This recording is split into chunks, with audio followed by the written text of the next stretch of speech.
Bonjour et bienvenue à cette table ronde virtuelle Transition bas carbone, où en sont les PME du Québec? Les gens sont en train de se joindre à nous tranquillement.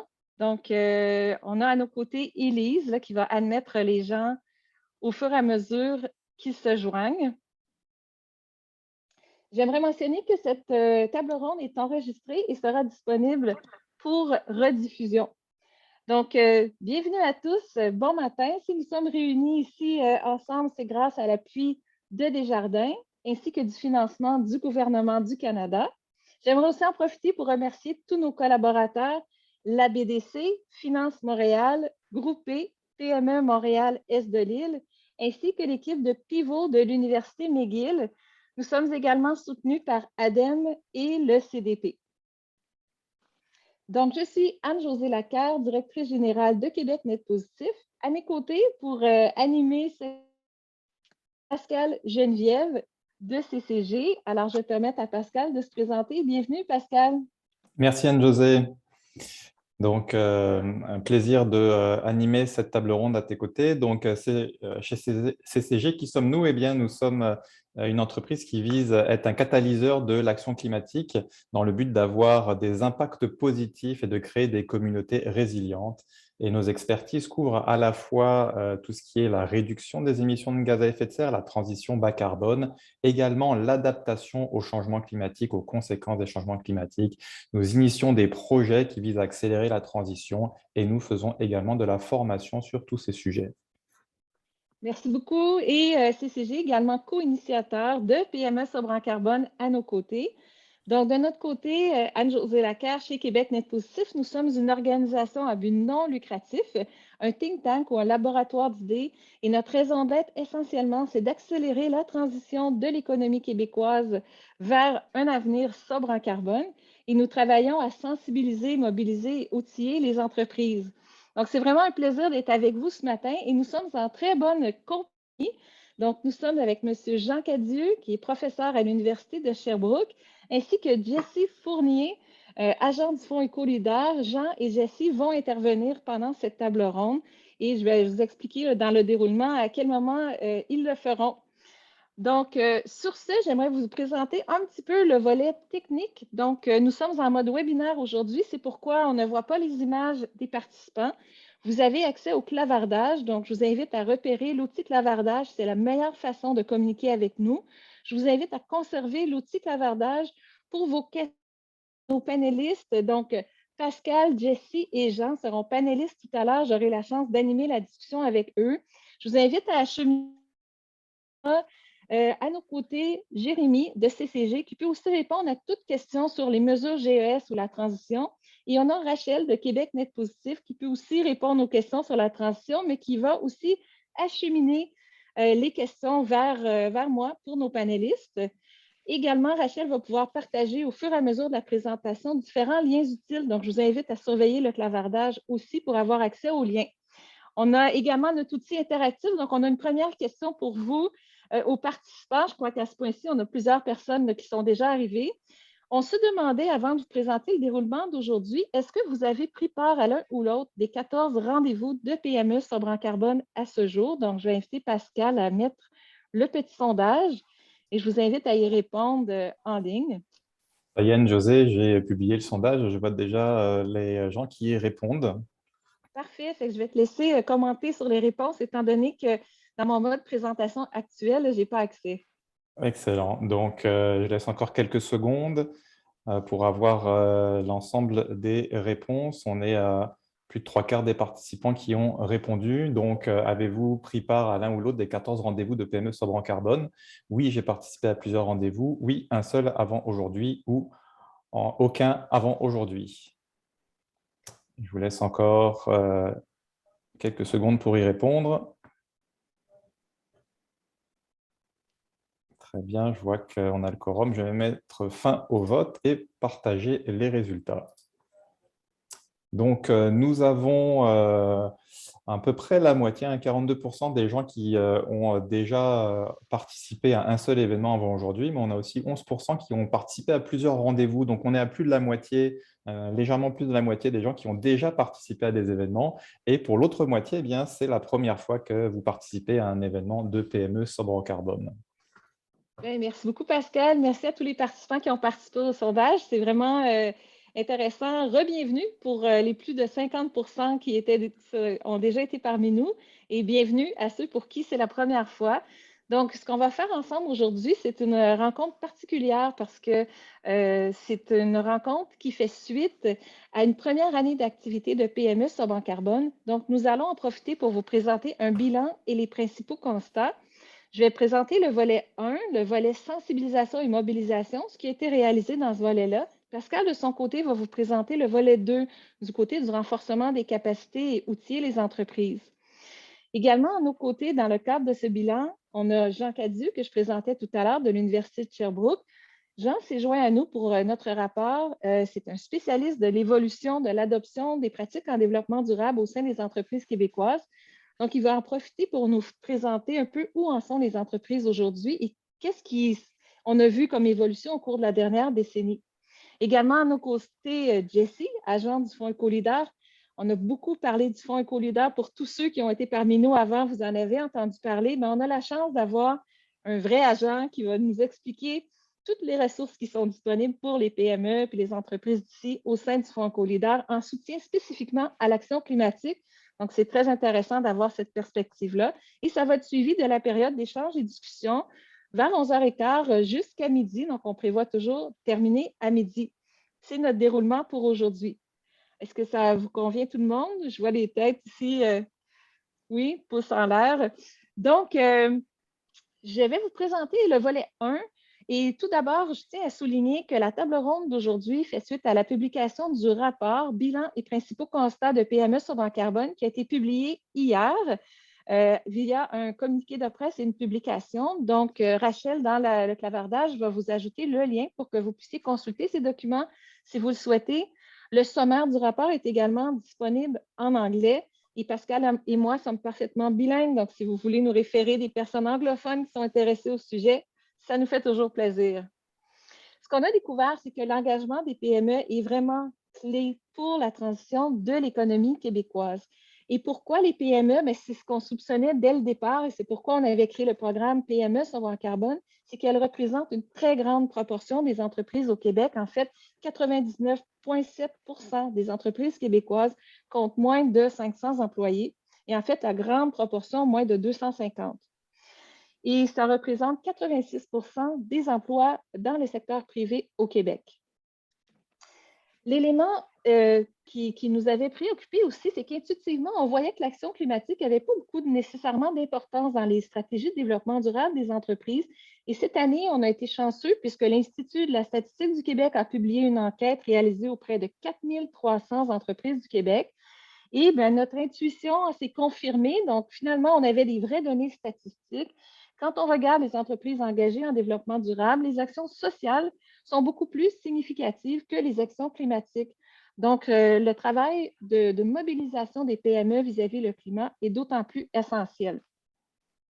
Et ce qu'on a réalisé aussi dans le sondage d'Institut de la statistique, c'est l'écart qui existe entre les initiatives pour réduire les GES au sein de grandes entreprises par rapport à la proportion de plus petites entreprises qui sont beaucoup moins engagées vis-à-vis l'action climatique. Donc, quand on se pose la question où en sont les PME du Québec, bien, elles sont beaucoup moins avancées, beaucoup moins mobilisées à l'heure actuelle que les plus grandes entreprises.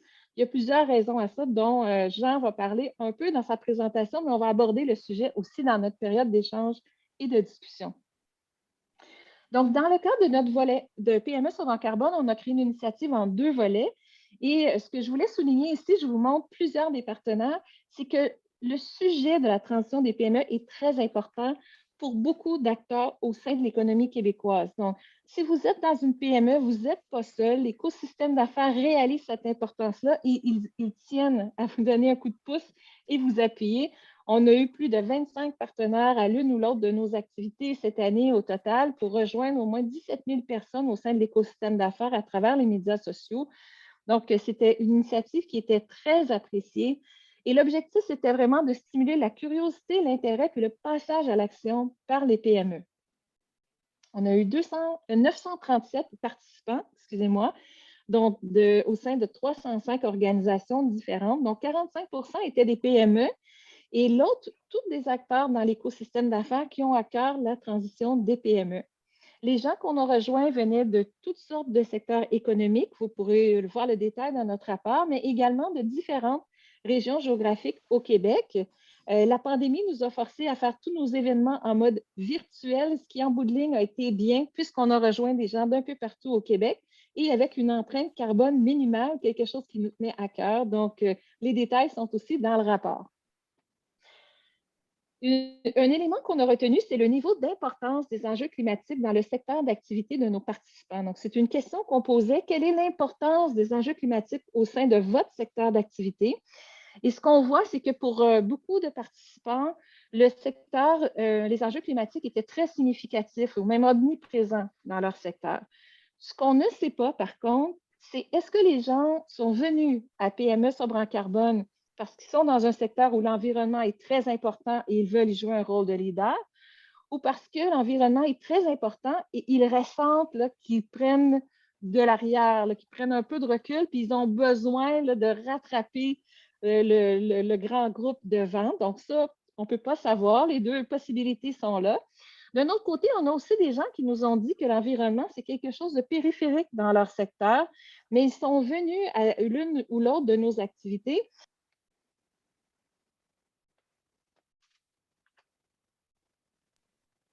Excusez-moi, est-ce que mon son est revenu? Ouais, oui, c'est bon. J'avais été mise sur mute. Donc, quand on voit que l'environnement est périphérique dans le secteur d'activité d'une entreprise, mais que ceux-ci viennent à des activités de sensibilisation, mais ça nous montre que peut-être ces gens-là veulent devenir des leaders dans leur secteur. Donc, c'est quelque chose qu'on a vu de façon très positive. Donc, simplement pour faire un survol, 10 webinaires et ateliers étaient le cœur de nos rendez-vous.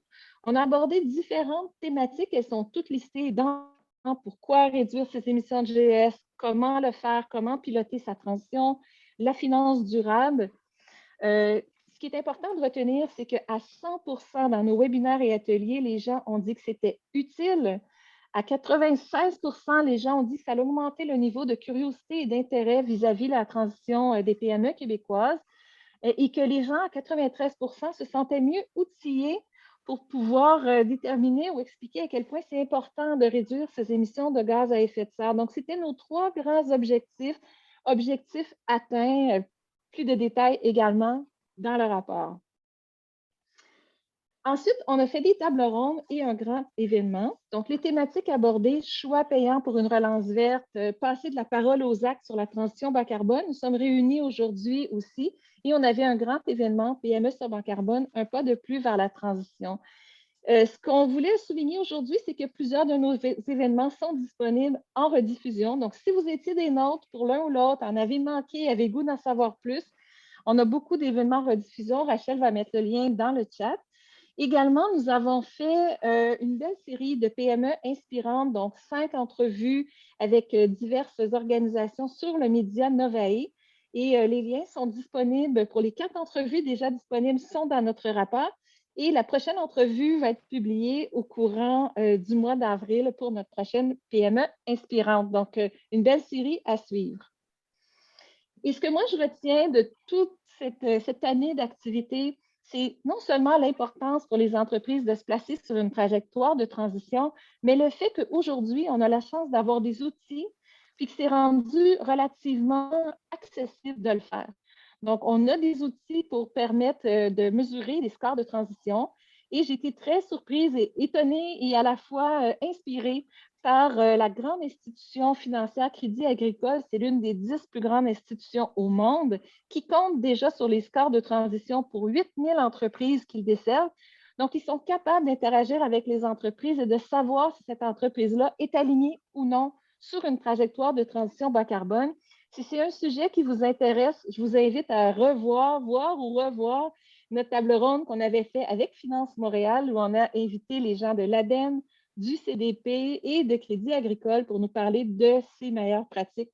Et sur ça, bien, ça fait bien le pont avec l'importance d'outiller les entreprises. Donc, je vais passer la parole à Pascal pour le volet 2. Pascal? Oui, merci beaucoup Anne-Josée. Effectivement, tu as fait une transition parfaite avec ce qu'on appelle donc les trajectoires de transition. On sait que l'on doit aller vers un niveau très bas d'émissions de gaz à effet de serre. Et ce graphique ici illustre différentes trajectoires possibles dans ce cas précis au niveau mondial en fonction du moment où on décide de réduire nos émissions de gaz à effet de serre. Et cela illustre le fait que plus on attend, c'est-à-dire plus on consomme notre budget carbone au début, plus la pente sera forte pour le réduire et pour rester dans cette enveloppe carbone qu'on ne doit pas dépasser si on veut limiter la température, limiter cette augmentation de température à pas plus de 2 degrés. Donc, il y a différentes trajectoires et chaque entreprise dans son secteur va suivre une trajectoire, mais qui doit au final être compatible avec cet objectif impérieux au niveau mondial. Donc, quand on regarde outiller, on parle de l'action, puis une des questions qu'on va vous poser, c'est aujourd'hui, quel est le niveau d'engagement actuel de votre entreprise envers l'action climatique et la transition vers une économie sobre en carbone? Et donc, je vais démarrer le deuxième sondage pour voir justement où est-ce que votre organisation est rendue. Donc, je viens de lancer le sondage. Les réponses que l'on propose, c'est un pas du tout engagé. 2, vous êtes en réflexion. 3, vous avez déjà réalisé un diagnostic où vous avez établi, vous êtes en train d'établir un premier plan d'action, ou encore vous êtes totalement engagé, c'est-à-dire vous êtes déjà passé à l'action, vous avez des accomplissements sur le sujet et vous pourrez même éventuellement les partager, ou alors vous ne savez pas où votre organisation est rendue. Donc, je vois qu'on a des réponses qui rentrent. On vous laisse encore un peu de temps pour pouvoir nous indiquer où est-ce que votre organisation est rendue dans la prise en compte des changements climatiques dans ses activités. On voit que c'est assez réparti. On donne encore 5 secondes. Parfait. Je vais mettre fin au vote et vous partager les résultats. Donc, on voit qu'on a un gros tiers des participants qui mentionnent que leur organisation est activement engagée dans la mise en œuvre. C'est une excellente nouvelle et c'est le sentiment qu'on a aussi, c'est que parmi les participants à nos ateliers, on a déjà beaucoup d'organisations qui sont dans l'action. Vous êtes parmi les early adopters, des gens qui sont déjà actifs et qui peuvent en inspirer d'autres. Et puis, on a aussi donc, des gens qui sont dans les phases de diagnostic ou de plan d'action, puis d'autres qui sont en réflexion. Donc, on a un panel assez large, un éventail qui est, je dirais, relativement représentatif, sachant que les gens qu'on arrive à rejoindre à travers nos activités sont souvent déjà informés sur le sujet. Alors, merci à tous de vos réponses. Donc, quand on a évalué la partie outillée, on a regardé les différentes options et il est ressorti un outil, une méthodologie qui permet justement de piloter sa transition et de regarder sur quelle trajectoire on peut se positionner. C'est la méthodologie ACT, Assessing Low Carbon Transition. C'est une approche qui est vraiment opérationnelle, c'est-à-dire qu'elle regarde comment activer au sein de son organisation des moyens pour intégrer la transition. C'est une approche sectorielle également qui prend en compte les particularités des différents secteurs, puisqu'une entreprise dans le domaine du bâtiment n'a pas exactement la même réalité qu'une autre dans le domaine du commerce, et ainsi de suite. C'est une approche qui a été développée à l'origine pour les grandes entreprises, mais qui est tout à fait exploitable par les PME. L'approche a été développée en France avec l'ADEME, supportée par le CDP, et il y a eu des phases d'expérimentation, autant avec les grandes entreprises qu'avec les PME, et il est ressorti un niveau de satisfaction de 85% des différentes organisations qui montrent que ça peut vraiment être intégré. C'est complémentaire à la reddition de comptes que les entreprises font déjà. Et ça va vraiment regarder la maturité et la cohérence du plan d'action. Donc, on est vraiment dans une vision 360 de l'intégration de l'action climatique dans la stratégie et les décisions d'affaires de l'entreprise. Comme je le mentionnais, c'était développé par l'ADEME, l'Agence de transition écologique en France, soutenue par le CDP. Donc, qu'est-ce que ça regarde concrètement? Eh bien, ça répond à 5 questions. La première, que l'entreprise prévoit-elle de faire? C'est-à-dire, quels sont les objectifs qu'elle s'est fixés? Ensuite, comment prévoit-elle d'y arriver? Quel est son plan? Est-ce qu'il est robuste? Que fait l'entreprise en ce moment? Souvent, les entreprises sont en train de mettre en place des actions, ont déjà pris des décisions. Ça regarde également ce qu'elle a fait dans le passé. Qu'est-ce que l'entreprise a déjà accompli pour prendre en compte la démarche antérieure? Et enfin, ça regarde la cohérence de l'ensemble. Et cette approche se fait à travers 9 modules qu'on a décrits plus en détail dans les ateliers passés. Donc, ces 9 modules sont l'objectif de réduction, les investissements matériels, c'est-à-dire les machines, par exemple, dans lesquelles l'entreprise investit, les investissements immatériels qui vont couvrir la recherche et développement, la formation, la performance des produits, bien évidemment, l'équipe de direction, les fournisseurs, les clients, l'engagement public et le modèle d'affaires. Cela amène à une note sur 20 de performance qui est complétée par 4 critères qui couvrent le modèle économique, les risques d'affaires, la réputation et la cohérence pour donner un autre indicateur qui est une lettre d'évaluation. Et on complète cette note par un indicateur de tendance qui va indiquer si on considère que l'entreprise est en voie d'amélioration, si elle est stable ou si au contraire on voit une dégradation dans son évolution. Donc ça, c'est l'évaluation ACT qui donne cette vue globale de l'alignement d'une entreprise sur une trajectoire de transition. C'est donc le score ACT dont on parle. Donc, les bénéfices que l'on tire, eh bien, il y en a de nombreux. On a parlé du pilotage de l'entreprise, mais il y en a aussi pour les investisseurs qui peuvent maintenant analyser les entreprises et voir de quelle façon elles vont être prospères sur le long terme. Et elles sont alignées avec des objectifs de 2 degrés, sachant que les investisseurs ont ces engagements-là. Et c'est une façon pour les gouvernements également d'avoir des informations en préparation de réglementation qui s'en viennent d'ailleurs de divulgation d'informations, puis de savoir à quel point leurs entreprises sont alignées sur les trajectoires de transition du pays.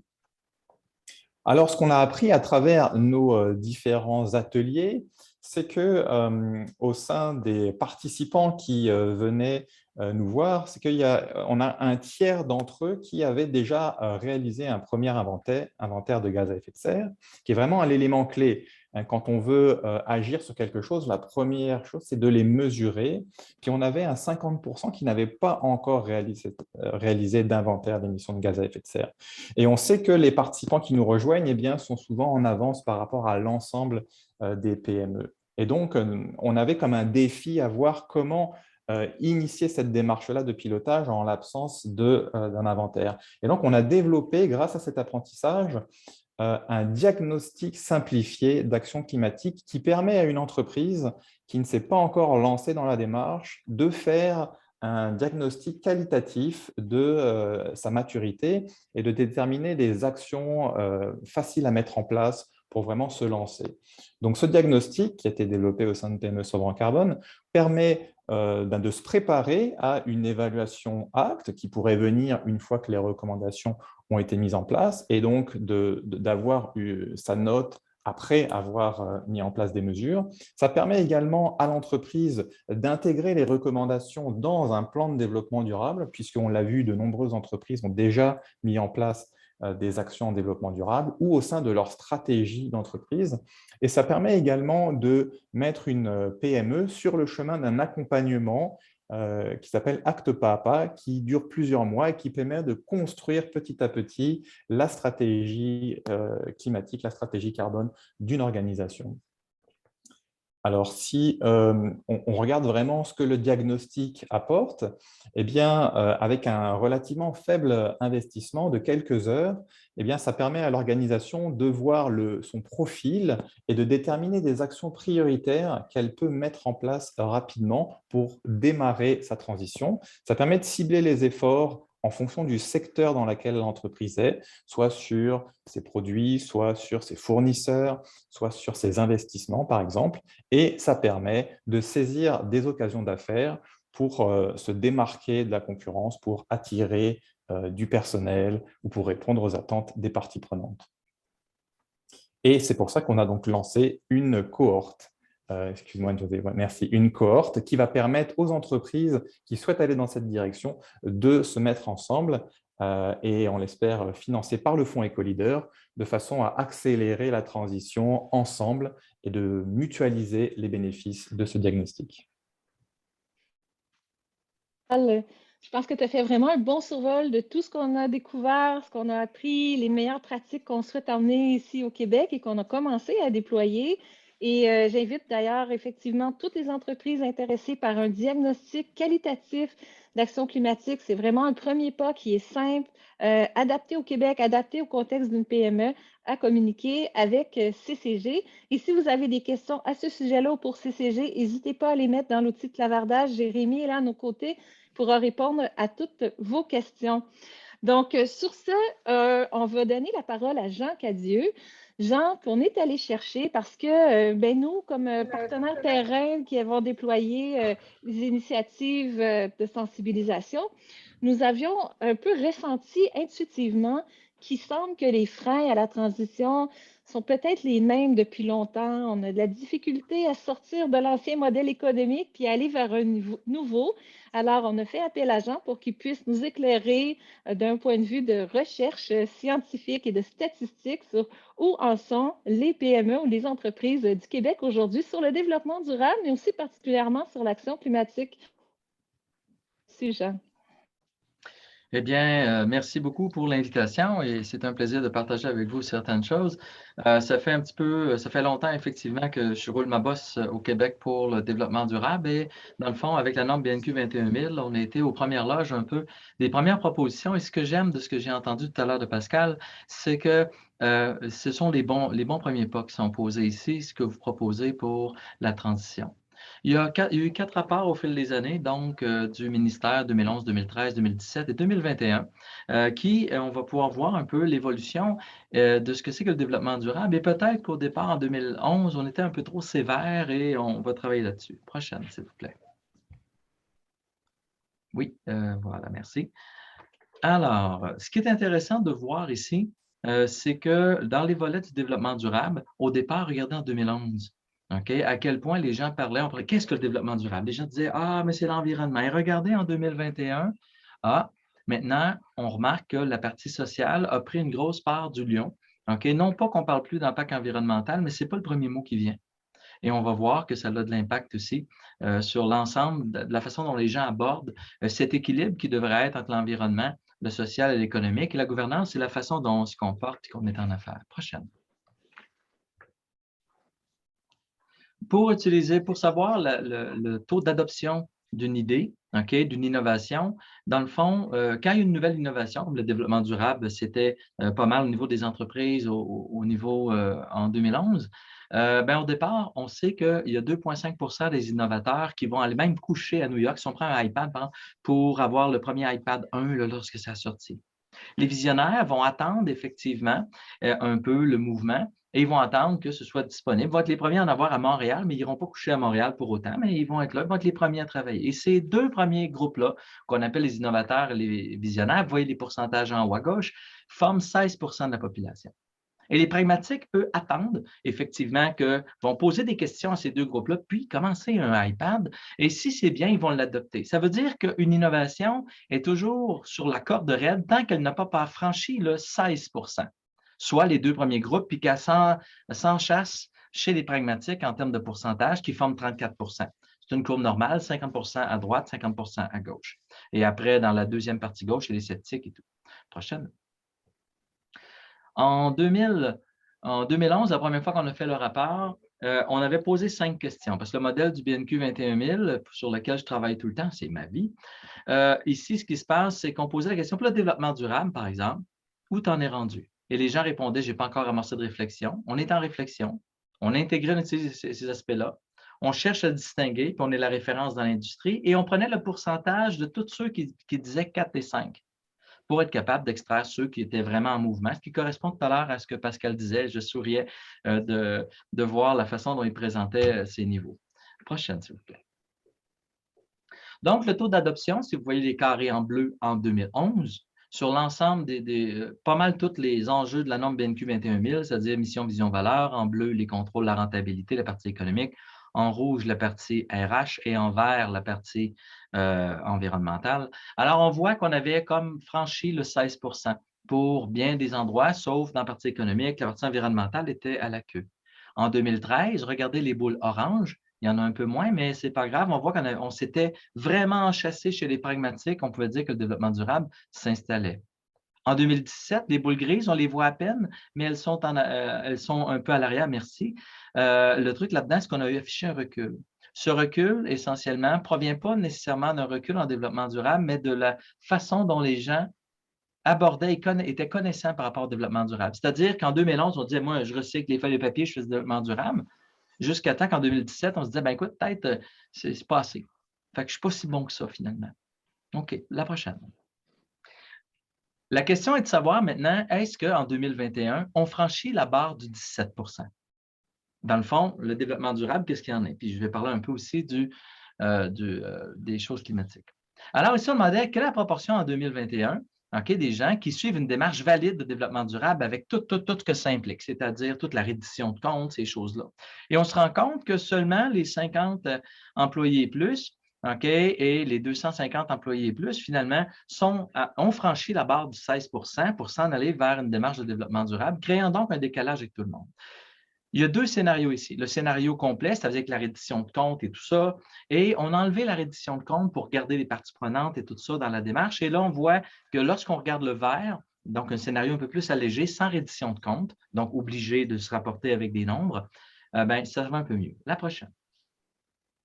Maintenant, si on enlève tout ce qui s'appelle reddition de compte et toutes les grosses contraintes liées à une démarche de développement durable formelle, et qu'on s'en va dans une démarche de développement durable plus où on construit puis on cherche à regarder et qu'on se laisse un peu de marge de manœuvre, alors, peux-tu appuyer, merci, qu'est-ce qui se passe encore? On se rend compte que tous les 5 employés et plus, dans le fond, voyez-vous la partie en bleu, c'est des gens qui ont franchi la barre du 17 %, on s'aligne. Donc, si on est capable de réduire un peu les contraintes, on voit que les gens font quelque chose. En fait, la beauté, c'est la prochaine étape. Lorsqu'on enlève tout le fait d'une démarche complète de développement durable, mais la question est de savoir ici, est-ce que vous faites des pratiques? Et si vous regardez le nombre de pratiques qu'on voit ici en légende à droite, est-ce qu'on en fait une seule? C'est la bleue, voyez-vous. Mais si on en regarde 2 à 5, 6 à 10, ça devient intéressant, là. Donc, on se rend compte qu'on franchit largement la barre du 16 %. Il y a des gens qui font quelque chose, qui n'est pas toujours structuré, mais c'est un pas dans la bonne direction. C'est ça une trajectoire. Il faut commencer quelque part, puis commencer à avancer. On n'est jamais parfait le premier jour, mais ça prend le jour 1. Et le jour 1, on fait des choses et on remarque ici que les gens font un peu tout du développement durable sans le savoir. C'est-à-dire, on appelle ça l'effet Jourdain. Donc, à quelque part, on fait des bonnes choses, puis c'est juste qu'on n'a pas nommé. Prochaine étape. Mais justement, c'est quoi les pratiques d'affaires éco-responsables les plus répandues? Alors, naturellement, vient à la bouche de nos entrepreneurs la gestion des matières premières résiduelles, l'amélioration de la participation des employés et relations de travail, favorisation d'une bonne santé des employés, c'est très bien ça. L'approvisionnement éco-responsable et la favorisation du bien-être et du développement des employés. Et on se rend compte ici qu'en vert, c'est des pratiques environnementales, en rouge, c'est des pratiques sociales, et on se rend compte qu'effectivement, le social est venu énormément dans la bouche de nos entrepreneurs, dans leurs actions, parce qu'ils prennent soin de leur monde, parce qu'aujourd'hui, on en a besoin si on veut les garder. Et ça, peu importe la taille, petite, moyenne, grande, là. Alors, allons-y. Maintenant, quelle est la proportion des entreprises qui utilisent des technologies propres? Pouvez-vous appuyer sur le bouton, s'il vous plaît? Alors, qu'est-ce qu'on entend par énergie propre, mais visant une lutte contre les changements climatiques? C'est ce qui nous intéresse ce matin. C'est un peu ça, comme la protection de l'air, le climat, l'énergie renouvelable, la mobilité durable, toutes les GES, ces choses-là. Alors, on se rend compte ici que parmi toutes les entreprises, même les tout petites, ils font des pratiques comme ça. Donc, on a franchi la barre du 17 %. Moi, j'aime ça. Prochaine étape. Donc, on fait de bonnes choses au Québec. Maintenant, c'est quoi les bénéfices perçus? Parce que dans le fond, au départ, quand on parlait en 2011, c'était quoi les bénéfices? On se rendait compte qu'il n'y avait pas beaucoup de bénéfices, là. Eux autres voyaient le développement durable, peu importe comment on tournait ça, c'était une dépense. Alors maintenant, regardez bien. J'aime ça. Le développement durable et les pratiques justement éco-responsables, qu'est-ce que ça amène? Une différenciation des produits de l'entreprise. Tiens, on commence à avoir des gens qui se distinguent. Réduction des coûts. Ça, on ne le regardait pas avant. Maintenant, on commence à le regarder. L'amélioration de la productivité. Ensuite, réduction de la consommation des ressources. Ça, c'est bien. Amélioration de la planification stratégique. Oups, on commence à rentrer dans la stratégie ici. Et finalement, implantation d'une culture d'apprentissage. Ça, c'était mon rêve lorsqu'on a commencé avec le BNQ 21 000, c'est que les gens peuvent-ils apprendre à marcher avant d'apprendre à courir? Et la culture d'apprentissage, ben, c'est comme ça qu'on on cherche pas de coupable, puis on cherche à avancer et à progresser. Quand j'ai vu ces résultats-là, j'étais content, c'est-à-dire que le Québec évolue et tout ce qu'on a fait depuis des années, ben, c'est peut-être pas parfait, mais ça va dans le bon sens. On aimerait ça tout avoir des 100 partout, mais ça, c'est utopique. Prochaine étape. Maintenant, quels sont les freins? Les freins, d'année en année, on se retrouvait de 2011, 2013, 2017 avec les mêmes freins. Manque de temps, manque d'informations, manque de compétences, manque de moyens financiers. Et si vous regardez maintenant au niveau des moyens financiers, qu'est-ce qui se passe? Bien, on se retrouve ici avec le fait qu'on est passé de 40 en 2017, pardon, moyens financiers, 37 en 2017, on est tombé à 21 comme tel. Donc, les entreprises ont commencé à arrêter de dire, ben, écoute, je n'ai pas d'argent. Non, c'est un investissement. Donc, le langage change, les compétences, les gens sont de plus en plus formés, c'est une bonne chose, mais il y a encore du travail à faire. OK? Et puis, il y a toujours, ce qui est resté constant, c'est la résistance des clients, des donneurs d'ordre, un peu manque de conviction, qui était à 16 en 2017. Et puis, en bout de ligne, qui est toujours à peu près au même endroit. Donc, on a toujours cette résistance-là. Et maintenant, prochaine étape pour Jessie. Alors, la question est à savoir quelle est la proportion des gens qui connaissent le fonds éco-leader, parce que dans le fond, l'éternelle question à savoir si on a des fonds, mais connaissez-vous les ressources? Et regardez, on se retrouve donc seulement, si vous appuyez sur le bouton, merci beaucoup. Oups, on se retrouve à peu près 4,5 des entreprises qui connaissent ça. Je crois qu'on a une problématique ici sur les entreprises, où c'est qu'elles prennent leur information, elles s'informent peu, là, parce que je sais que vous êtes actifs, là. Jessie, ça va être à toi, je crois. Merci.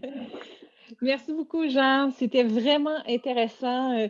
J'avais eu la chance d'entendre ta perspective et d'avoir l'occasion ici de la présenter avec tout le monde dans cette table ronde sur où en sont les PME. C'est tellement pertinent. Merci beaucoup de ta contribution. On va se reparler tout à l'heure.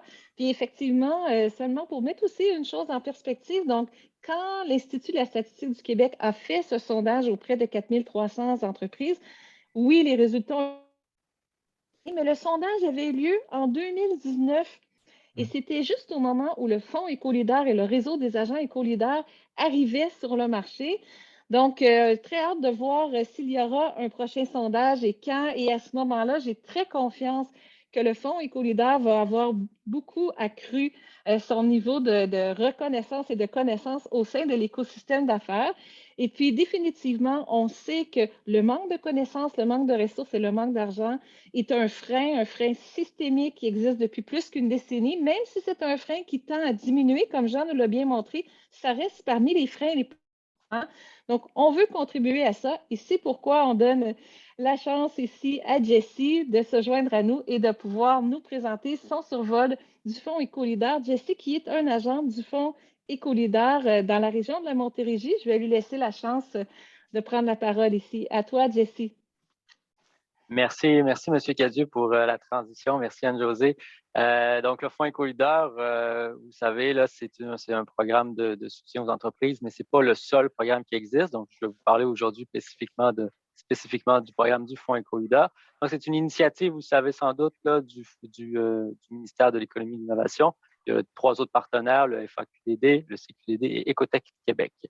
Donc, comme vous l'avez mentionné, comme il a été mentionné là, dans les autres présentations, le Fonds Éco-Leader se base en fait sur un constat qui est le manque d'expertise, le manque de ressources et le manque de temps qui est chez les entreprises.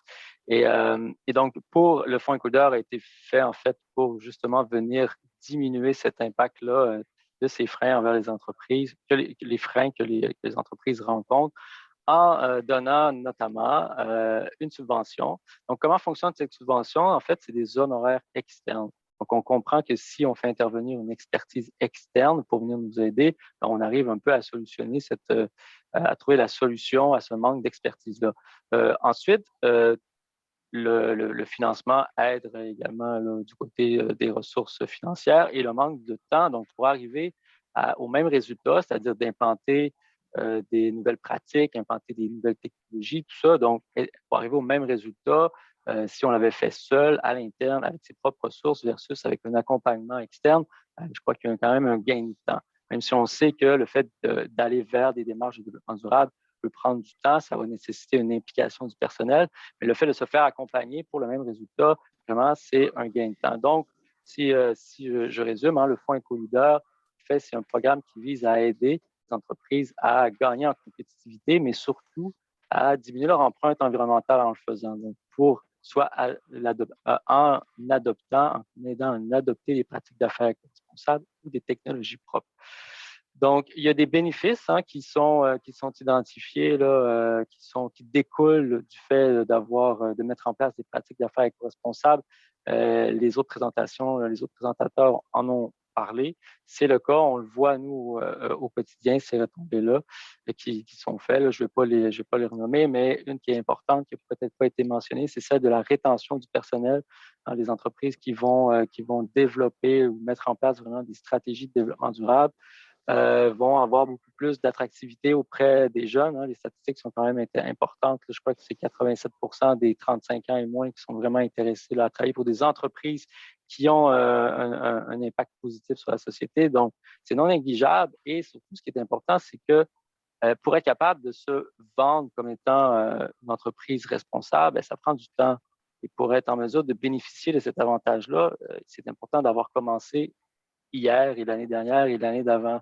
Donc, c'est très important si vous ne l'avez pas encore fait, si vous voulez continuer à recruter ou à être toujours attractif, de se lancer dans ces démarches-là. Donc, ici, une petite diapositive pour vous montrer la structure du programme. Il y a 2 volets. Pratique d'affaires éco-responsables et technologie propre. Dans les 2 cas, ce sont les mêmes critères d'admissibilité. Il n'y a aucune différence. Là. C'est les mêmes entreprises qui sont admissibles. C'est les OBNL, coopératives, entreprises à but lucratif, les PME, bien sûr. Donc, vous voyez, c'est pour la réalisation d'études, l'élaboration de plans d'action et l'accompagnement. Donc, c'est vraiment en amont. Ça l'aide à prendre les décisions. Ça permet de faire des diagnostics pour savoir où aller, comment se diriger. Vers où se diriger plutôt.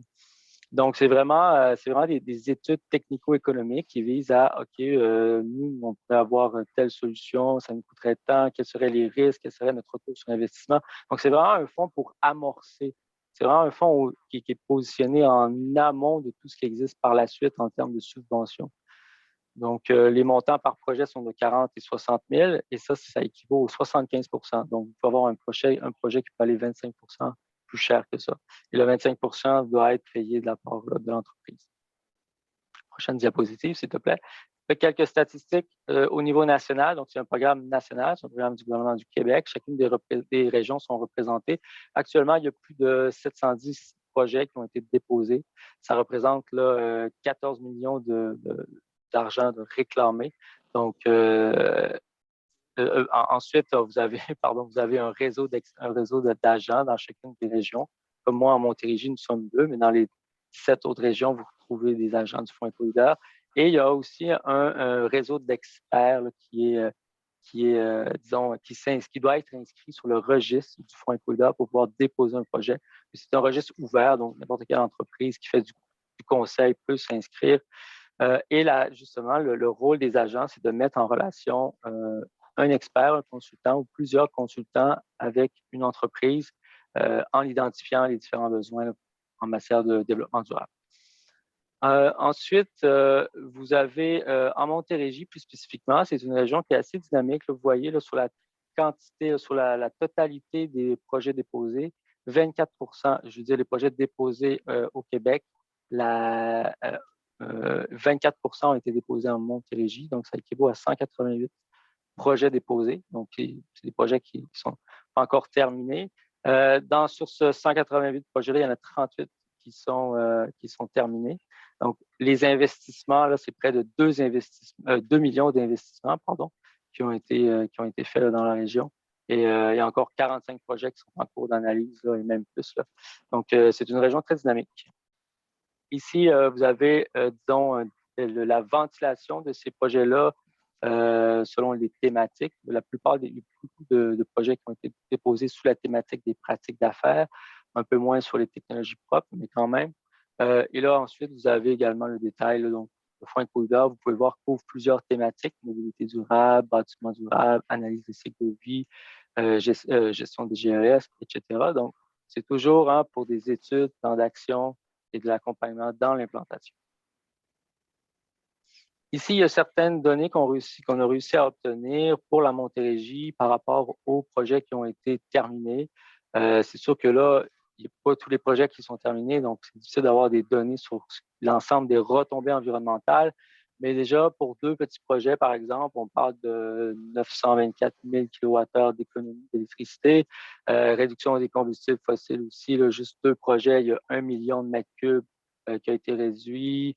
Réduction des GES, ça c'est intéressant, pour 10 projets, pardon, 10 000 tonnes, donc c'est quand même non négligeable pour 10 projets quand on sait que les entreprises assujetties au système de plafonnement et d'échange sont obligées de faire des inventaires carbone lorsqu'ils dépassent les 10 000 tonnes. Ils sont assujettis, là, c'est pas les 10 000 tonnes, M. Cadieux, c'est combien? C'est 25 000 tonnes, ils sont obligés de, je vais y faire un signe de tête, non, 25 000 tonnes, ils sont obligés de faire d'aller sur les crédits de carbone.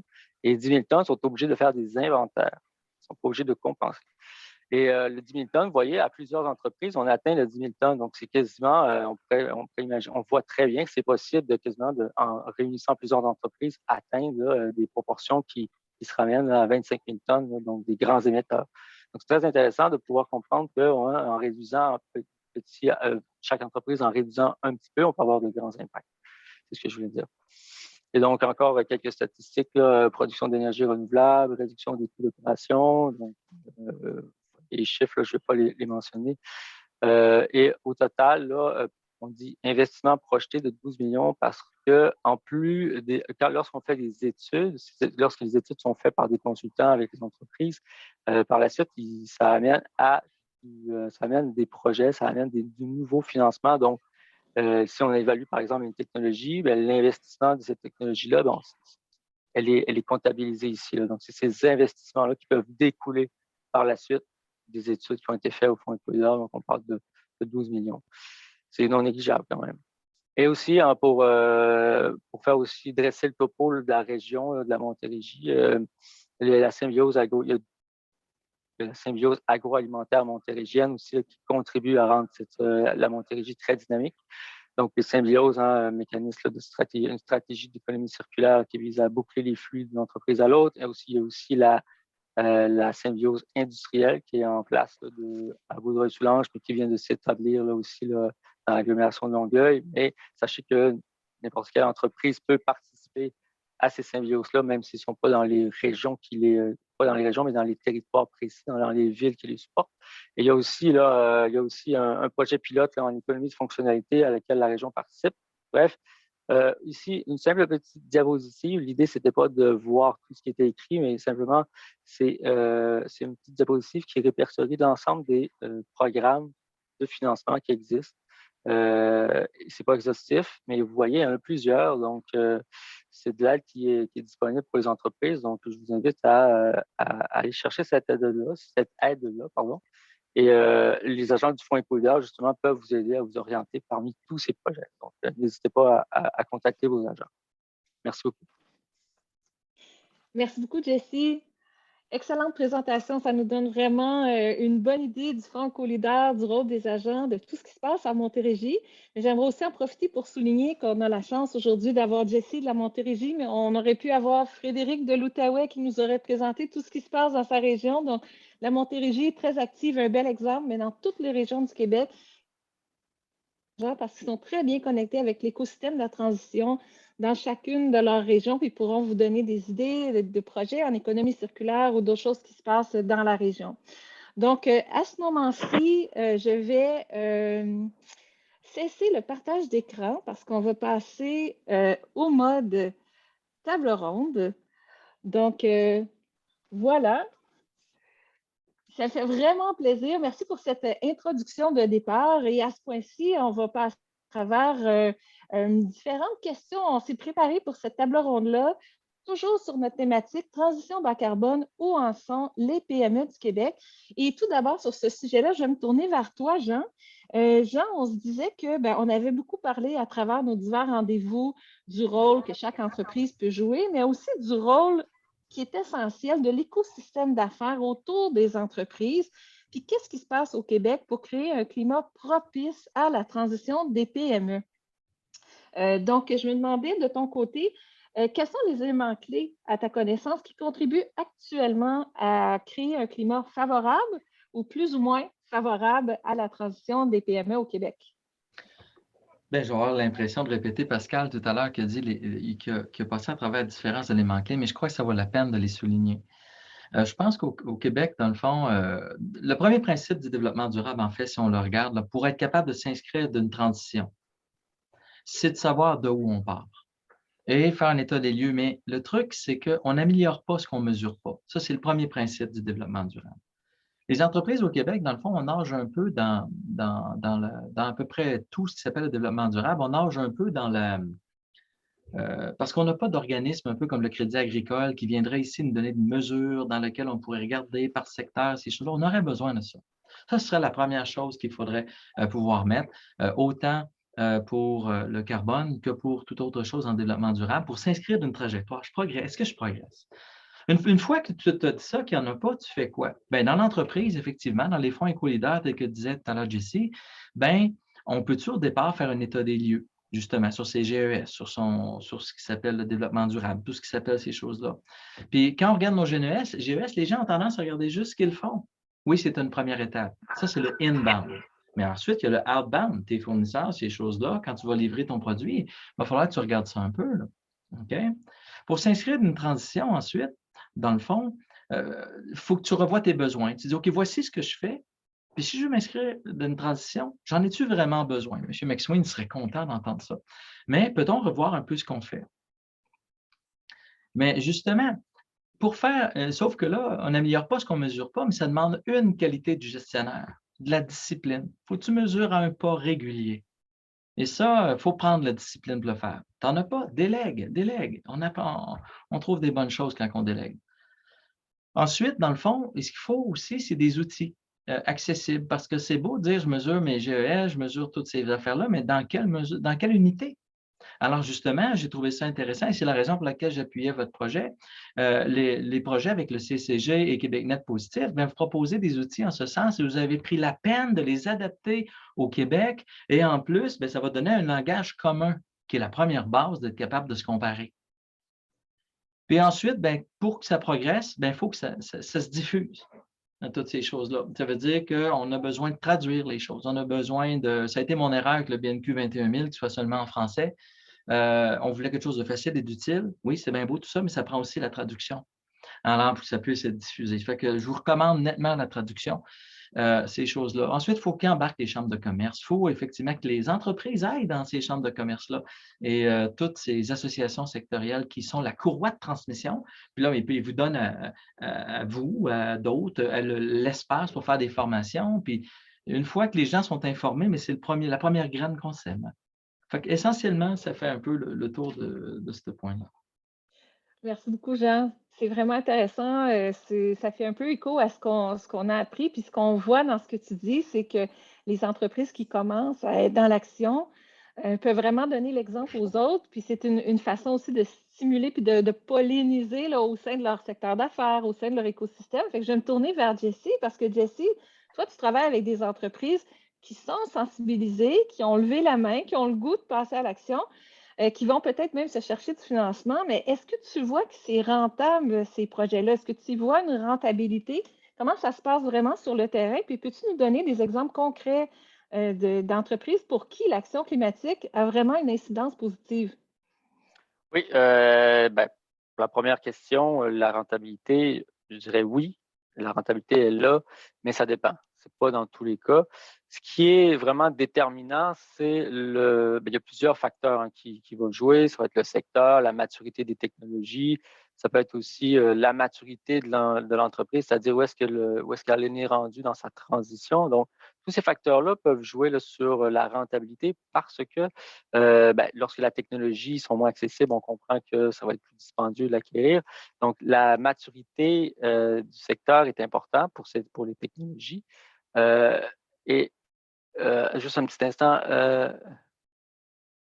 Oui, c'est ça. Donc, Tu as demandé de nous donner des exemples de rentabilité. Est-ce que c'est rentable d'investir dans l'action climatique pour les entreprises que tu accompagnes? Oui, tout à fait, c'est rentable. Il y a une entreprise comme PLB International dernièrement qui montrait, là, pas qui montrait, mais qui a fait une étude avec le fonds EcoLeader. Et leur objectif, c'était, bon, ils ont l'objectif de se tourner davantage vers la bioénergie, mais ils ont fait déjà des actions au niveau de l'éclairage, par exemple. Donc, qu'est-ce que je voulais dire tout à l'heure, c'est que les actions qui sont les premières, qui sont faites dans une organisation, vont être celles qui vont avoir les meilleures retombées. On parlait tout à l'heure de faire un diagnostic. Lorsqu'on va faire un diagnostic, soit un inventaire carbone ou une analyse de cycle de vie, le plan d'action qui va suivre ensuite, il va déterminer les scénarios qui vont être le plus rentables économiquement, mais aussi environnementalement parlant.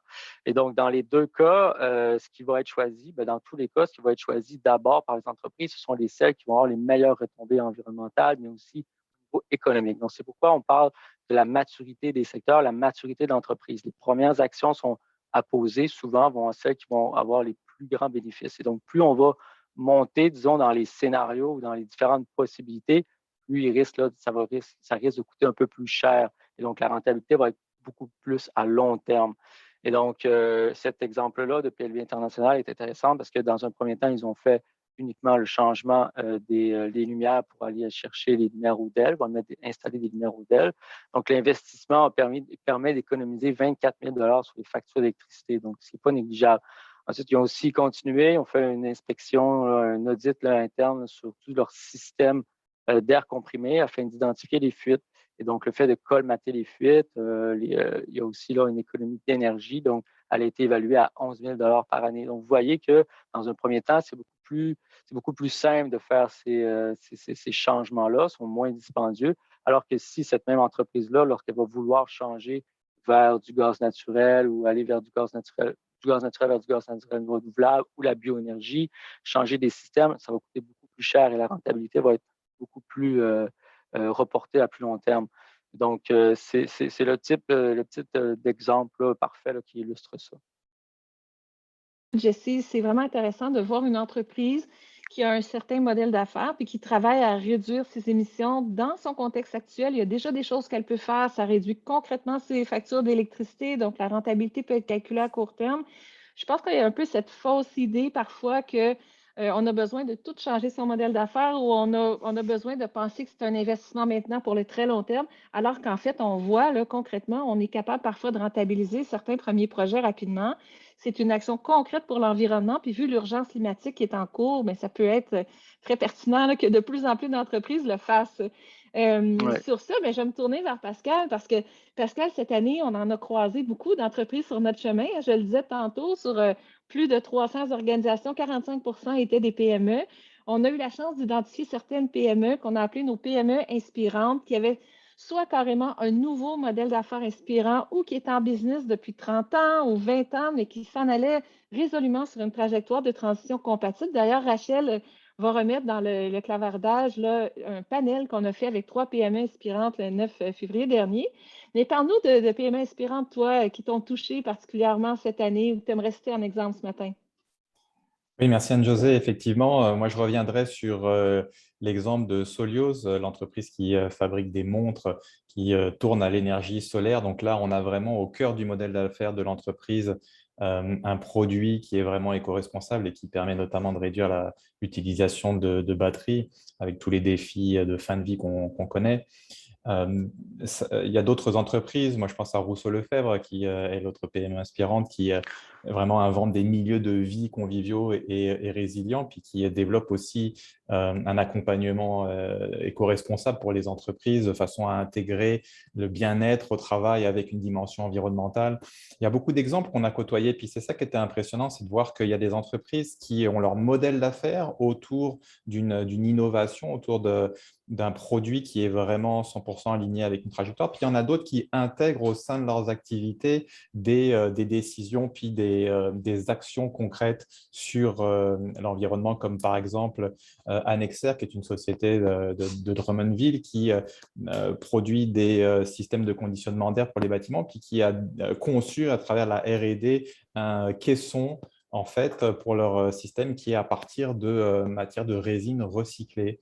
Donc, on voit que là, c'est une façon de se démarquer sur le marché puis de créer en fait un facteur différenciateur. Il y a d'autres exemples où l'entreprise va modifier ses procédés ou optimiser son système de chauffage, par exemple, pour aller chercher en même temps des économies financières. Donc, on voit, il y a tout un panel en fait, d'actions. Puis l'idée, c'est de mettre en marche en fait, cette dynamique et d'aller chercher du financement qui permet de réduire les retours sur investissement. Et ça, c'est très important pour les PME. On a des exemples où on arrive sous une année de retour sur investissement, qui est vraiment l'échelle de temps que les PME regardent pour leurs investissements. Merci beaucoup, Pascal. Effectivement, quand on pense que le Fonds Écolidaire finance 75 de la dépense, mais le retour sur l'investissement qui aurait peut-être pris plusieurs années se retrouve à 1 an. C'est là où ça devient intéressant. Puis il faut aussi penser que le financement tel que celui du Fonds Écolidaire ou d'autres fonds ne sera peut-être pas là éternellement, hein. On est au début d'une transition. Il y a une volonté gouvernementale d'accélérer pendant que les fonds sont là. On encourage les entreprises à s'en saisir. Je vais me tourner vers Jean maintenant parce que Pascal vient de le mentionner. Bon, les gens adoptent parfois un nouveau modèle d'affaires, font des équipements, développent de nouveaux produits, donc ils investissent en recherche et développement. Il y a des stratégies derrière ça. Puis nous, on se demande de ton côté là, de professeur et observateur, là, qu'est-ce qui sont, selon toi, les moteurs de la transition ou les grandes stratégies là, les plus porteuses qu'on peut voir, là, soit par les grandes entreprises ou d'autres ici au Québec? Ah, mais ma réponse va te surprendre un peu. Parce que dans le fond, ce qui se passe ici, c'est que j'ai remarqué que les choses, pour commencer à bouger, il faut qu'elles passent par la bonne oreille.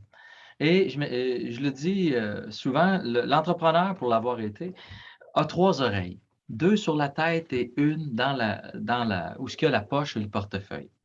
Et les gens disaient tout le temps, je parle aux entrepreneurs, puis ça rentre par une oreille, ça sort par l'autre, puis ils hochent la tête. Qu'est-ce qui se passe? J'ai dit, tu ne parles pas à la bonne oreille. Il faut s'adresser à l'oreille dans le portefeuille. Ce que j'aime du Fonds EcoLeader, c'est qu'il s'adresse à l'oreille dans le portefeuille. C'est une bonne chose. Et là, on amène les gens à comprendre un peu. Puis ils mettent un peu de sous, c'est bien ça. C'est le monde de l'engagement. Alors, je dirais que parmi les moteurs qu'on va avoir, c'est qu'il va falloir qu'on puisse être en mesure de mettre tous les indicateurs de développement durable dans le tableau de chasse de nos comptables. Le jour où les indicateurs de développement durable vont être dans le tableau de chasse de nos comptables, eux autres, c'est des chasseurs nés. Ils vont aller chercher des déductions, ils vont aller chercher des choses, c'est leur travail. Ils le font bien. Alors, à partir de ce moment-là, c'est ça qui va être le principal moteur. Ensuite, la stratégie va venir parce qu'ils vont être en mesure de mesurer, parce que c'est les experts de la mesure, nos comptables, ils vont être en mesure d'aller un peu plus loin, puis ils vont justement parler à l'oreille qui a le portefeuille, parce que c'est exactement la personne à qui convaincre. C'est vraiment intéressant. Merci beaucoup du perspective très intéressante. Je voudrais juste en profiter pour rappeler à tous les participants qui sont en ligne d'ajouter vos questions dans le clavardage à l'intention de nos 3 invités. On n'aura pas une période de questions à la toute fin. On aimerait intégrer vos questions au fur et à mesure de notre échange. Donc, n'hésitez pas, puis Rachel va racheminer les questions de mon côté pour que je puisse les poser à la bonne personne. Donc, simplement m'écrire qui vous êtes, quelle est votre question, à qui elle s'adresse. Ça va me faire plaisir de la transmettre à nos participants. Comme vous voyez, là, on a beaucoup d'expertise autour de la table, donc c'est une belle occasion à ne pas rater pour poser vos questions. Donc, Jean, tu dis c'est important de parler à la poche de nos comptables, éventuellement que les comptables s'approprient les données environnementales. En fait, ça fait plein de sens. On aimerait que les données environnementales soient aussi justes, comparables et complètes que les données financières dans les entreprises, hein. On l'a vu, pour ceux que ça intéresse, on a un bel atelier sur la finance durable qui touche de cet aspect-là. Donc, ça fait le pont avec un des sujets d'intérêt de notre côté. Ce que je me demande, Pascal, parce que là, on a dit, ben, les fonds sont là, EcoLeader est là, bon, on a la rentabilité, elle est là, mais quand même si on voit que faire une mesure, par exemple, un inventaire de GS est essentiel, il y a des défis à faire un inventaire GS. Si c'était facile, toutes les entreprises en auraient déjà fait un. Fait que ce qu'on se demandait, c'est selon ton expérience, c'est quoi les défis associés à faire un inventaire GES? En quoi ça peut être utile ou stratégique pour un entrepreneur d'investir des ressources puis du temps là-dessus? Puis, est-ce que tu estimes que la mesure est essentielle à l'action climatique ou on peut quand même poser des gestes climatiques sans nécessairement avoir fait un inventaire GS? Donc, c'est vraiment ton expertise, ce sujet-là. Je te passe la parole là-dessus. Merci Anne-Josée. Je vais rebondir sur ce que Jean a dit, c'est-à-dire que l'inventaire est indispensable pour être sûr qu'on va mettre les actions qui vont rapporter le plus en termes d'investissement, coût-bénéfice. C'est sûr qu'il y a des entreprises qui n'ont pas attendu d'avoir un inventaire pour commencer à poser des gestes et elles ont bien raison. Mais si elles veulent aller plus loin et puis être capables de justifier à leur comité de direction, par exemple, qu'elles ont investi du mieux possible l'argent, qu'elles sont allées chercher des subventions pour avoir la meilleure réduction d'émissions de gaz à effet de serre par rapport au dollar investi, eh bien, ça prend d'avoir cette image globale de là où sont leurs sources les plus importantes pour pouvoir dire ben, c'est là que j'ai envie d'agir et puis ou c'est là que je suis capable d'agir. Et donc, c'est vraiment une clé. Puis le défi, concrètement, ben, c'est sûr qu'aller chercher des informations, la première fois qu'on le fait, ça reste un petit peu délicat puisque ben, ça prend d'expliquer aux gens le pourquoi du comment. Des fois, l'information est un petit peu cachée. Quand on va dans les factures, c'est le plus simple, mais il y a d'autres types d'informations qu'on va chercher qui reprend d'aller discuter à plusieurs mondes, des fois d'aller voir ses fournisseurs quand on veut élargir le périmètre pour augmenter nos options d'action. Donc oui, la phase de collecte de données, je répète, la première année est souvent un petit peu intense, mais là-dessus, on a moyen d'aider avec des feuilles de collecte, avec des explications qui accompagnent ces documents-là, de la sensibilisation. Par contre, les années d'après, ben, à chaque fois, c'est plus facile. Donc, il faut voir ça encore comme un investissement dans le temps qui va se révéler au fur et à mesure que les outils se standardisent de plus en plus facile. On vise même l'automatisation d'une bonne partie de la collecte de données pour faciliter la tâche des entreprises, notamment des PME. Et Pascal, pendant que tu parlais, déjà une question qui est arrivée pour toi. À titre d'expert, là, quelle crédibilité est-ce qu'on peut accorder à une entreprise qui dit faire son inventaire de GES à l'interne, entre guillemets, là, il y a des guillemets indiqués dans la question, donc je lis littéralement, là, sans vraiment utiliser une méthode éprouvée? En fait, il y a deux questions en une. J'allais dire, j'ajouterais à ça, c'est quoi les risques aussi? Est-ce qu'il y en a? Vas-y. Oui, sans méthode éprouvée, je dirais que ce qu'on observe en fait, c'est que les organisations qui font ça à l'interne vont chercher les meilleures pratiques. Donc souvent, elles ont quelqu'un qui s'est formé à l'interne et puis qui utilise soit le GIG protocole, soit la norme ISO, et donc qui développe la compétence pour pouvoir faire ces inventaires-là. Et certaines de ces entreprises vont chercher une vérification à l'externe. Donc ça, c'est le gage de confiance supplémentaire qui fait en sorte qu'elles seront auditées, tout simplement, comme on audite des états financiers. Et il y a aussi des protocoles pour auditer des bilans carbone, des inventaires de gaz à effet de serre. Donc, je dirais, il y a beaucoup d'entreprises qui font ça, puis elles vont se faire vérifier. On en voit certaines qui vont se faire vérifier aux 3 ans, par exemple, pour aller chercher un gaz de crédibilité. Elles ne sont pas obligées de le faire à chaque année. Mais des obligations, ça en viennent de divulgation d'informations, notamment pour les grandes entreprises. Donc, ça va devenir quelque chose de plus en plus standardisé, probablement obligatoire d'ici 1 à 2 années pour les grandes entreprises qui vont décliner ça à travers leur chaîne de valeur. Ah, merci beaucoup, très intéressant. Merci pour la question. C'était une question de Mathieu Côté, donc n'hésitez pas à envoyer d'autres questions dans le clavardage. Pascal, je vais faire le pont peut-être ici avec Jessie. Tu parles des obligations éventuelles qui s'en viennent. Jean aussi en a parlé tout à l'heure. Il va y avoir des obligations de conformité, soit parce qu'il y a des exigences de reddition de comptes qui vont devenir obligatoires, ou soit parce que les grands donneurs d'ordre, comme tu le disais, vont vouloir pousser les exigences qu'eux reçoivent dans leur chaîne de valeur. Donc, éventuellement, on voit là, que ça va toucher aussi les PME. Au-delà de cette idée des obligations, ben, premièrement, est-ce que cette idée que les obligations s'en viennent, c'est un des moteurs de la transition que tu vois sur le terrain, Jessie? Puis si oui ou non, mais quels autres moteurs tu vois? Qu'est-ce qui motive les entrepreneurs à passer à l'action sur l'action climatique en ce moment? Oui, Anne-Josée, comme tu viens de le mentionner, la pression des parties prenantes, c'est vraiment quelque chose qu'on voit. Ça nous arrive de faire des rencontres avec des entreprises, puis ils nous disent oui, je suis fournisseur de telle multinationale ou telle grande entreprise, puis ils nous posent des questions, ils commencent à nous poser des questions, ils nous posent déjà des questions depuis un moment sur qu'est-ce qu'on fait pour l'environnement, comment on fait pour réduire notre empreinte. Donc, on le voit sur le terrain. Qu'il y a cette pression-là là, au niveau des multinationales qui se répercute là, sur l'ensemble de la chaîne de valeur. La rentabilité, hein, comme ça a été mentionné aussi, c'est une motivation. Et comme le disait là, Jean, nous, on aime bien parler au comptable. On sent qu'il est attentif lorsqu'on lui dit il y a des économies à faire avec votre énergie, il y a des choses à faire à ci, à ça. Donc, ça parle aux entreprises. Je crois que c'est aussi important hein, parce que faut pas oublier que le développement durable, c'est à l'origine, hein, c'est l'environnement, le social et l'économique. Et s'il n'y a pas d'entreprise viable économiquement, ben, on n'a pas de développement développement durable non plus. Donc, c'est important que les entreprises puissent continuer à faire de l'argent. Donc, le fonds vise à accroître cet élément-là également. Ensuite, au niveau des politiques, hein, on le voit de plus en plus à tous les paliers. Hein, on parle de plus en plus de carboneutralité. Donc, quel effet ça aura plus bientôt, là, dans un avenir très, très proche, là, sur les inventaires carbone exigés de plus en plus, sur des mesures encore plus restrictives là, pour les émissions. Ensuite, ce qui est aussi intéressant, c'est l'innovation. Ça peut être une source de motivation en fait, pour les entreprises, le fait de lier à la fois développement durable et innovation dans leur secteur. Ça peut les amener parfois à continuer à être compétitifs, à continuer à être des meneurs dans leur marché. Donc, ça motive, on voit sur le terrain que ça motive certaines entreprises à aller, par exemple, vers l'électrification de leurs solutions ou des choses comme ça. Merci beaucoup. C'est vraiment intéressant. Merci, Jessie.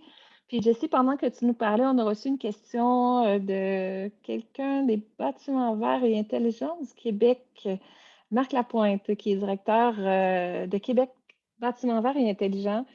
Marc se demandait, Jessie nous a parlé des motivations, tout ça dans différents secteurs, mais Marc se demandait particulièrement pour le secteur du bâtiment et de la construction, est-ce qu'il y a eu des évaluations ACT ou des diagnostics ACT d'effectuer? Donc, ici au Québec, on amène la méthodologie, donc c'est tout nouveau, mais je pense que Pascal peut juste parler, est-ce que le bâtiment, on sait que c'est un grand secteur émetteur, donc probablement que dans la méthodologie ACT, il y a des outils utiles pour ce secteur-là spécifiquement. Oui, tout à fait, Anne-Josée. Il y a une méthodologie spécifique au secteur du bâtiment qui a été développée et puis testée, notamment en France et en Europe. Donc, c'est quelque chose qui est identifié. Le secteur du bâtiment, notamment à travers les systèmes de chauffage, est un secteur qui génère des émissions, également à travers les gaz réfrigérants qui sont utilisés. Donc, ces paramètres bien spécifiques sont pris en compte à travers les outils. Puis, on serait ravi d'avoir des entreprises du secteur qui viendraient se faire évaluer pour qu'elles puissent voir dans quelle mesure elles sont sur une trajectoire de transition bas carbone. Oui, la cohorte pour un diagnostic, par exemple, est une belle occasion. Donc, j'invite tous les gens à soit inscrire dans le clavardage pour être en contact avec Jérémy ou à prendre contact avec Pascal ou à l'adresse web qui avait été fournie précédemment à ce sujet-là. On a une autre question des gens qui participent, qui s'adressent. Je pense que s'adresse, je vais aller du côté de Jean avec celle-là, puis peut-être Pascal aussi va vouloir revenir là-dessus. La personne qui est Mathieu Côté indique que les entreprises cotées en bourse, par exemple à New York, devront bientôt obligatoirement faire une déclaration de GES. Au Québec, à quand les entreprises privées y seront-elles assujetties, à votre avis? Jean, tu es en mode silencieux, Oui, donc on c'est peut ça. pas Voilà, des choses qui arrivent. Donc, je dirais que j'espère bientôt. Nous, on travaille directement là-dessus actuellement à l'Université de Sherbrooke. Puis là, bon, toutes les histoires de délai, ça reste à voir. S'il y en a d'autres qui ont de l'information plus précise, Pascal ou Jessie? Juste pour rebondir, effectivement, aux États-Unis, là, c'est en cours. Au Canada, ça s'en vient aussi, hein. Il y a eu des documents de consultation qui ont été émis, qui sont dans un état pas mal avancé. Donc, je n'ai pas vu de date passée ferme, mais d'ici 1 à 2 ans, là, ça pourrait être mis en place relativement rapidement. Il faut voir qu'il y a eu tout un travail au niveau international pour définir des règles. Vous avez peut-être entendu parler de la TCFD, un groupe qui a été mis en place pour pouvoir justement définir des règles de reporting, de divulgation au niveau international pour les entreprises cotées en bourse depuis quelques années. Puis on voit ça est en train de s'infuser dans les différentes réglementations des pays pour ce qui est de la divulgation d'informations d'entreprises cotées. Tout à fait. Donc, sur ce sujet-là, oui, vas-y, Jessie. Je vais juste rajouter un élément là, en ce qui concerne les programmes de financement. Lorsque c'est exigé par les lois et les règlements, bien souvent, on ne peut pas utiliser un programme de financement pour adopter le programme, adopter la réglementation, parce qu'elle est exigée à tout le monde. Donc, ça crée une injustice. Donc, il n'y a pas ce. Donc, si ces lois-là changent, il y a des programmes qui sont actuellement admissibles, là, des programmes qui permettent là, de faire ces choses-là, il faut aller les chercher maintenant. Ah, ça, c'est vraiment intéressant. J'étais pas consciente de ça. Donc, on en prend bonne note quand on informe nos entrepreneurs du fait que ça pourrait devenir une loi ou une exigence. Ça ferait en sorte que le financement ne sera plus disponible pour faire de telles choses. Donc, s'ils l'ont fait auparavant, ils se donnent une longueur d'avance. Peut-être que Parfait. ça peut être fait différemment, mais c'est ça en D'accord. général. Merci beaucoup pour ça. Puis, ce que j'allais aussi souligner, c'est que j'invite les gens peut-être à voir ou revoir là, dans l'atelier de la finance durable ou dans la table ronde avec Finance Montréal. On a abordé aussi ces sujets-là de réglementation, du TCFD, du rôle aussi international du CDP, les nouveaux cadres de référence pour la reddition de comptes environnementales adaptés pour les PME qui sont maintenant disponibles à l'échelle internationale.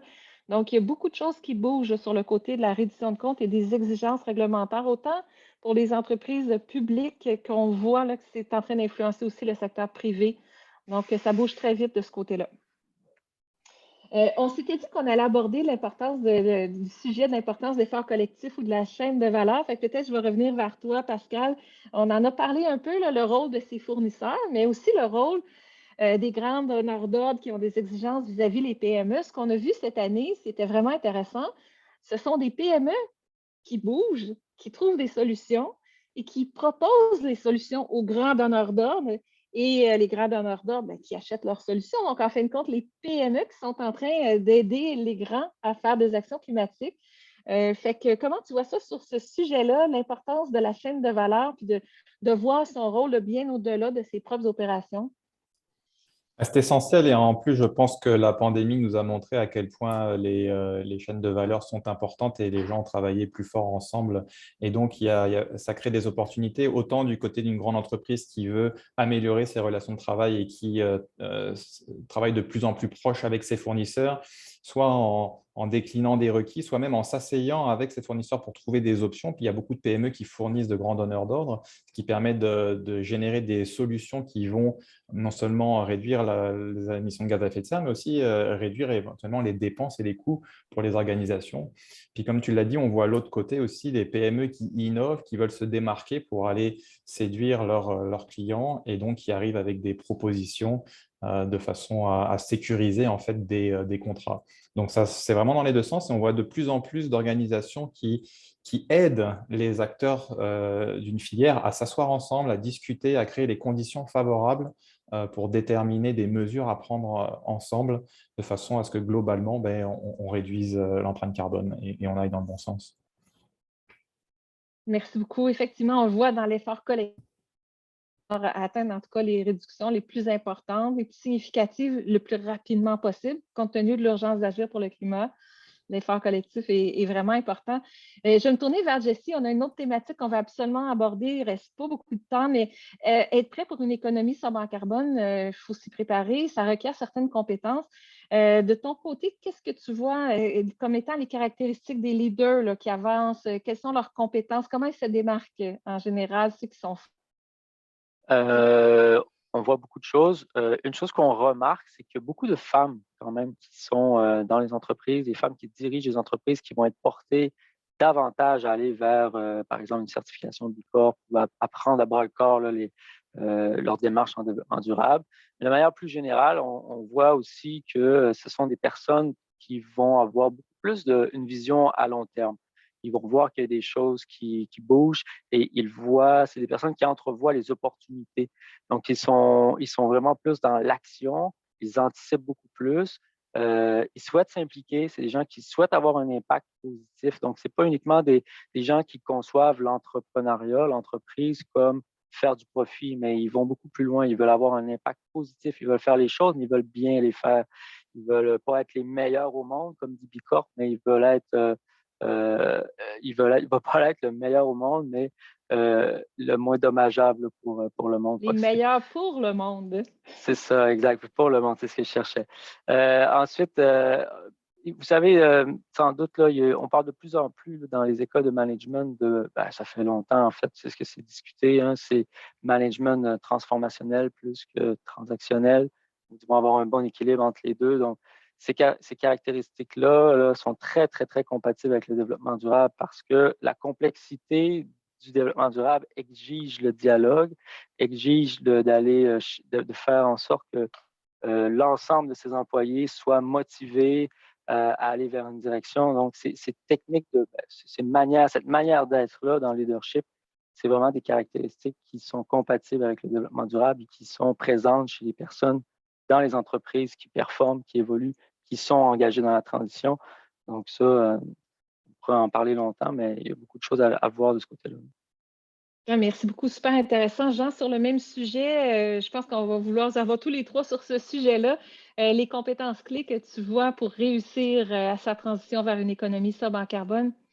Ben, j'ai trouvé que Jesse avait fait un très bon travail. Il m'enlevait les mots de la bouche et je suis tout à fait d'accord avec ça. Je vais plutôt compléter le portrait lequel il portait.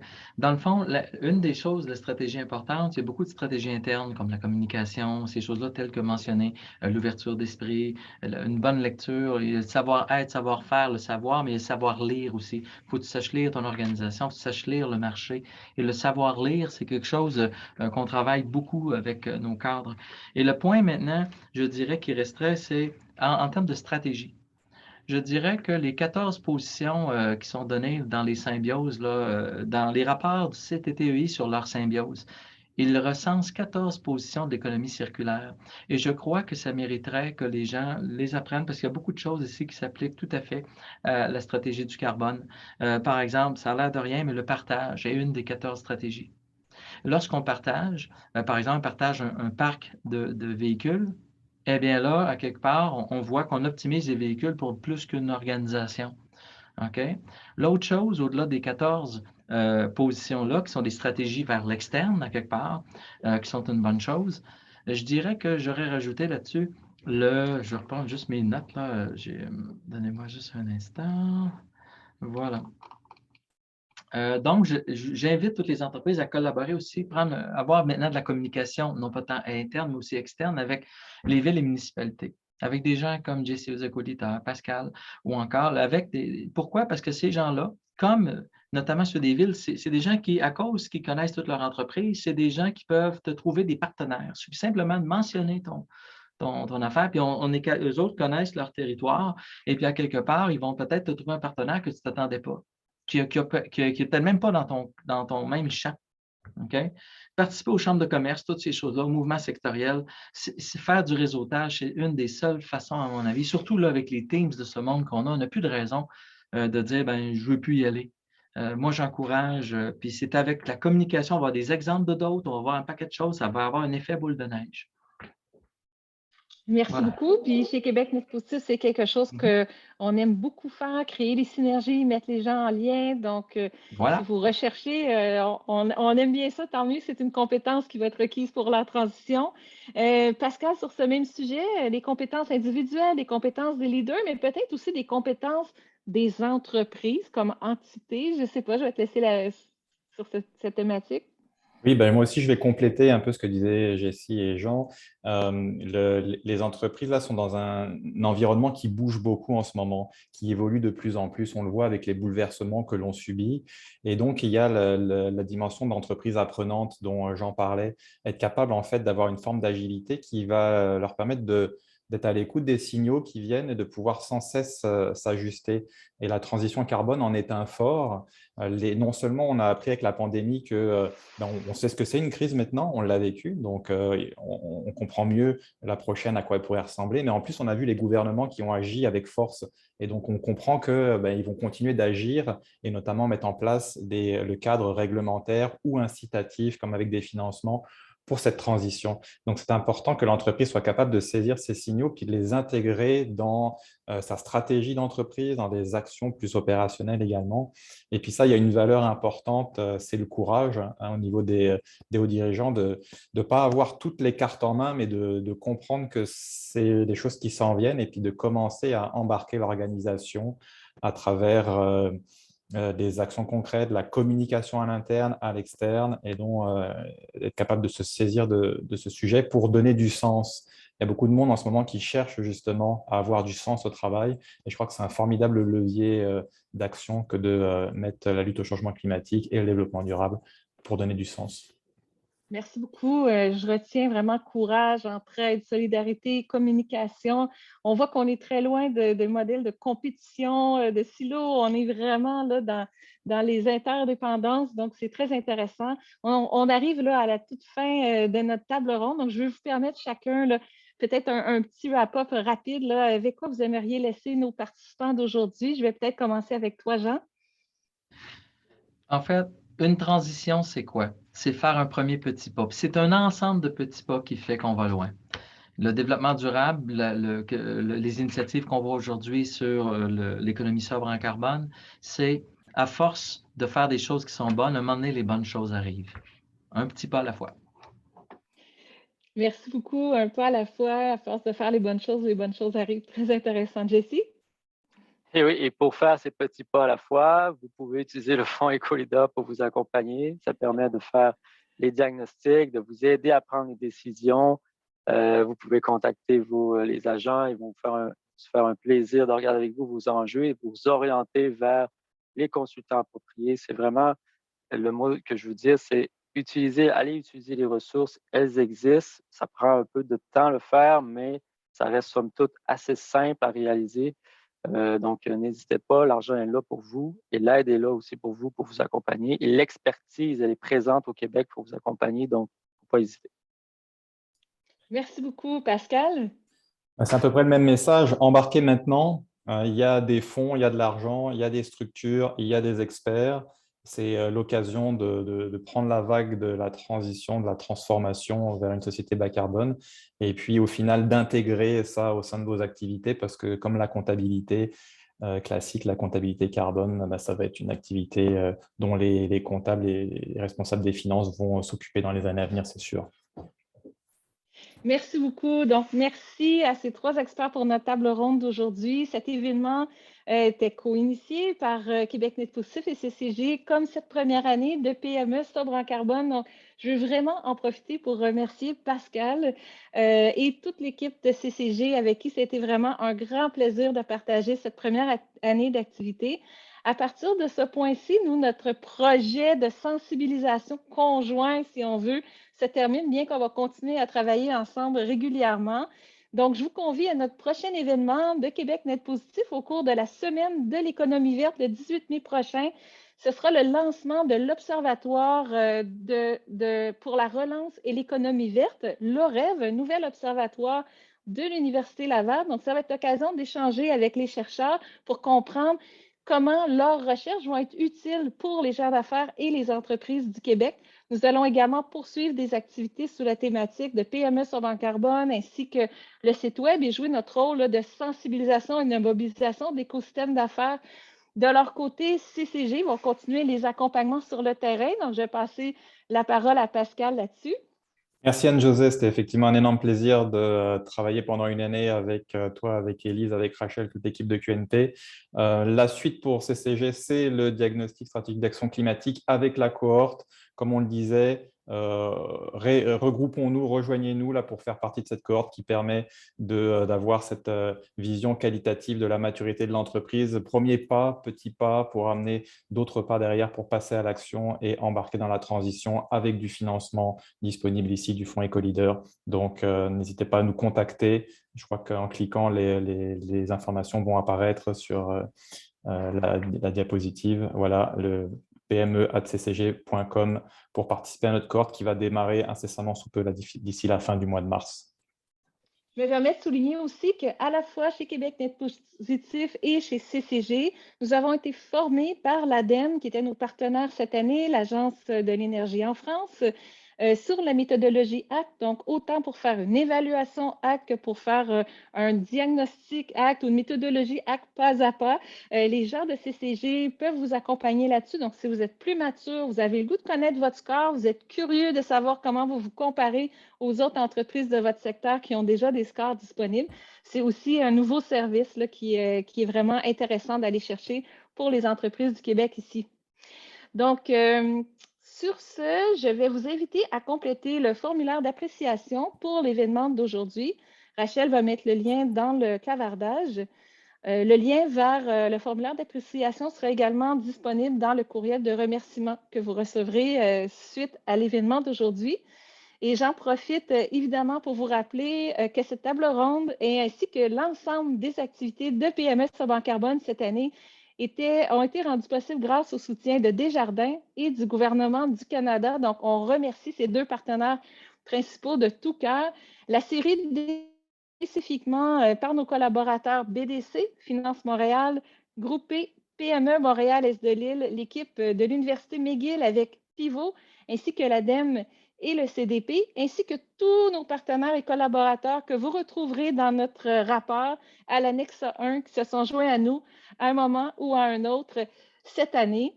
Alors, c'était vraiment un plaisir de franchir à vos côtés un pas de plus vers la transition. L'économie sobre en carbone s'en vient. Continuez à vous y préparer. Un grand merci à nouveau à nos experts du jour pour la table ronde. Et puis, on se revoit à une prochaine occasion. Merci.